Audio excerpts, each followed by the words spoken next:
কোনো ব্যক্তিরা রয়েছেন যে তার বুজুর্গ বলি বা তার পীরকে বলি তাকে সম্মান এত বেশি করেন যে তার মৃত্যুর পরে রাতারাতি সেখানে মাজার হয়ে যায় এবং লোকেরা সেখানে খাবার সামগ্রী নিয়ে বসে যায়, চতুর্দিকে খাবার দেয়া হয় এবং সেখানে লোকেরা সেজদা করে এবং তাদেরকে জিজ্ঞাসা করলে তারা বলে যে এটি তারা তাজিমই সেজদা করছেন। ইসলামে এই ধরনের কোনো সুযোগ আছে কিনা? দেখুন, সেজদা এটি ইবাদত, এটি শুধুমাত্র আল্লাহ রাব্বুল আলামিনের শানে নিবেদন করা যায়।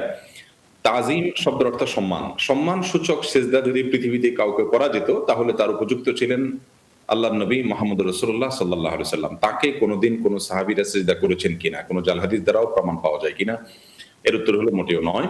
অতএব কোন পীরকে কেন্দ্র করে যদি কোনো মাজার গড়ে ওঠে অথবা তার কবরে কেউ সেজদা করে, তাহলে সেক্ষেত্রে সেটা সম্পূর্ণ শিরক আকবর হবে। এর ফলে মানুষ ঈমান থেকে খারিজ হয়ে যাবে, যেটা আমরা শুরুতেই বলেছি।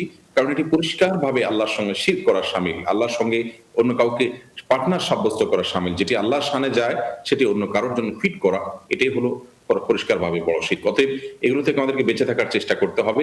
কোনো পীরকে অতিভক্তি করতে গিয়ে সিজদা পর্যন্ত চলে গেলে ঈমান থাকবে না।